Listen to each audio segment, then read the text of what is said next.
Good morning, guys. Welcome to day 79 until I'm a YouTube millionaire.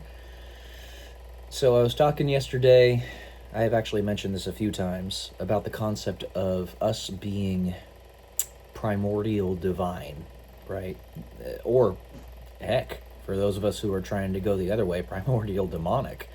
People like George Soros would fall into that camp. And the reason we are so important is because we're basically the seed where everything starts. And the essence that we have not found otherworldly beings in the universe yet.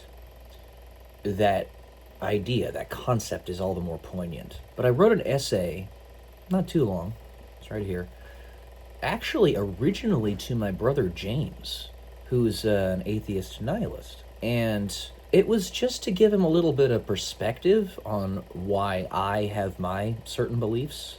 It wasn't necessarily to convince him. The hope was there that maybe I would be able to sway him a little bit away from seeing everything as pointless. But I have it right here, and I'm going to read it to you guys. For every act in your life, think of the perceived, lowliest of people. And if they were to see what you are doing, what kind of example would you be setting? If you attempt to be good, and you care not to betray the glory of God, write of it. Take evidence of it. But do not publicize it. This way, in 5 million years, when the time comes that you then become a part of the Dead Sea Scrolls, quote unquote, you can be seen as a genuine, humble attempt to be good. What I mean by this is you're not biased. You haven't been biased by other interests. But in your time, you do not become a false idol through the evils of our world to become an effigy meant for the cremation of hope when your attempt is brought down. This also connects to why suffering is necessary. Document it all. It is your story. For all your ancestors.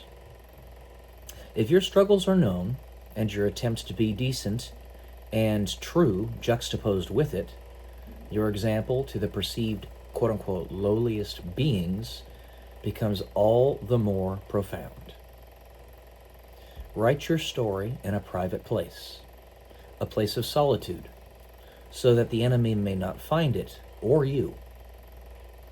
Know that your every word, your every action, your every experience and reaction to it, in light of the example you set for your ancestors, is infinitely important. And the closer said example you set to Jesus, the greater chance of survival you give your progeny.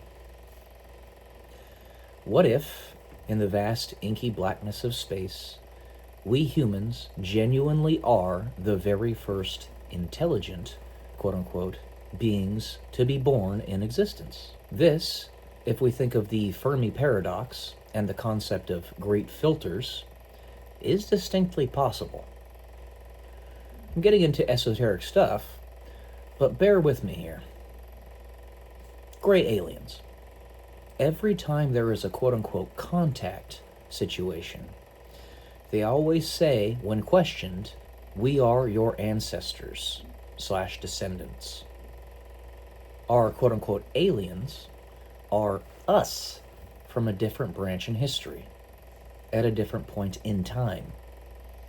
And we, being the very first, the primal angels, are where it all starts. The more of our lineages survive, the more life survives through all of existence. It all depends on us. And the only way we will survive is Jesus' example and salvation. It is 100% true, especially poignantly if you think of those you are saving in the future.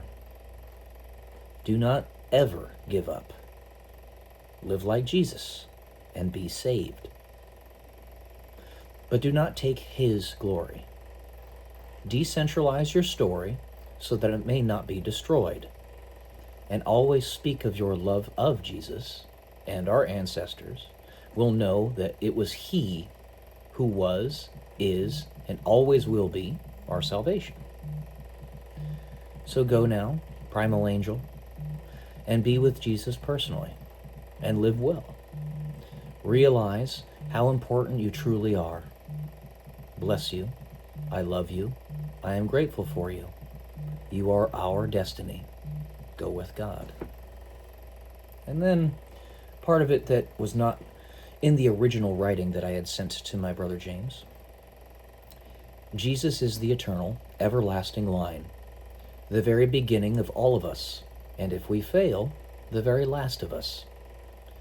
In his eternal lineage, no one has greater authority than he. For when we peer through the looking glass of time, we see that it truly is the ancient among us that are the sole proprietors of our future.